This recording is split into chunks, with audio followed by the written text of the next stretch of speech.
Hello space engineers, welcome to a cutscene tutorial.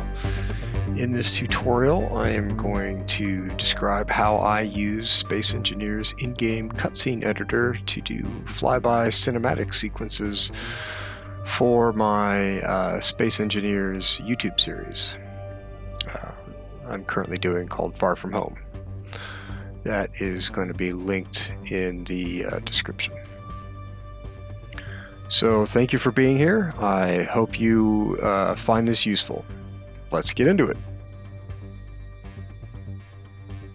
In order to access the cutscene editor, you have to hit F11 twice. The first time brings up the debug draw menu, and the second time it pulls up the first part of the scripting tools, which allows you to spawn waypoints. The cutscene editor can do a whole lot of things, and I think it's something that you can use to like playtest when you're using the VST scripting tool. I don't know how to do any of that with it. All I know how to do with it is to do fly-ins, flybys, some kind of cinematic sequence. There are two basic components to that. One is that you need to have waypoints for the camera to move between, and the other is that you have to have those in a cutscene sequence. So you add waypoints by moving the camera around, and you have to use the Alt key, I think, in order to change the camera orientation. You use Alt and the middle mouse to speed up or slow down how fast the camera moves around. Every time you spawn a waypoint, it names them the same way, and it records the direction that the camera is facing as well. So I spawn all the waypoints in that I want to have, so I get all basically the views that I want.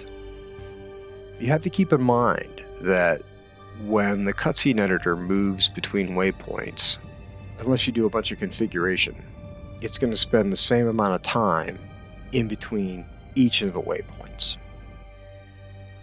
Now, if you already have a cutscene saved, or if you already have waypoints saved, the cutscene editor is really, really finicky. So if you have a cutscene and it's got waypoints in it, and then you delete the waypoints and you still have the cutscene, it has a problem because it needs the waypoints and they're not there, and then it'll just crash. So what I always do when I'm creating a new cutscene is I make sure that I delete whatever cutscene I already have. Then I go and I delete all the waypoints that are already there. Then I add the waypoints for the new cutscene. So just to make a cutscene, this is the third F11. Hit F11 3 times, you get to this cutscenes tool. You need to have a cutscene, so you need to say new cutscene and name it.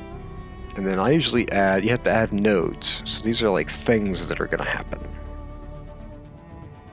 Now, all of the keystrokes here, like the game is still fully active. It hasn't turned off any of the regular keystrokes. So like when you hit P, for example, that's going to do the on park if you're in a grid.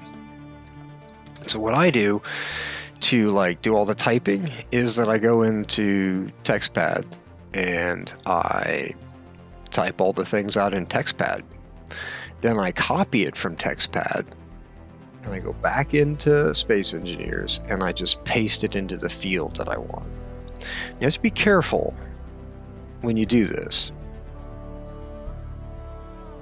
You have to be careful when you do this, because if you hit Control-C while you're in the game, then whatever your character is pointing at, whether you have the cutscene tool open or not, will be in the clipboard. And then when you hit Control-V to paste it, it's gonna paste that into the world and mess everything up. So I have pre-typed out all the waypoints that I might need, so I can just go over to that file I have and copy them in.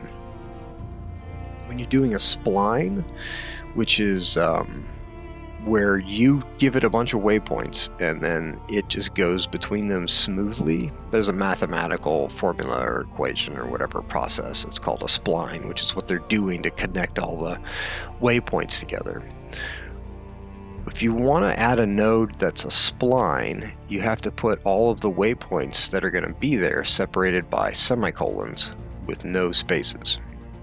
So what I usually do for a fly-in is I usually have a starting node where the camera is going to sit for a minute while I like close out the scripting tool menu and all that stuff. So I usually make that like 8 seconds or 10 seconds, and I just put that in the position of waypoint 1. So start looking in the same direction that the camera is facing and position at that spot. Then when I put waypoints 0 through 6 in there, it will start at the one I'm already at, waypoint 0, and it will spend however much time I told it to go through all those waypoints. So the distance between the waypoints has, it affects how smooth that transition is. If you want to do a little tight sequence where you have a bunch of little points and then some spread out things, then you may want to have multiple nodes in your cutscene list and do different spline combinations, waypoint combinations for each of those. I hope this helps people who are interested in doing Space Engineers fly-throughs, flybys. I found it very, very frustrating to try and deal with the editor when I first started.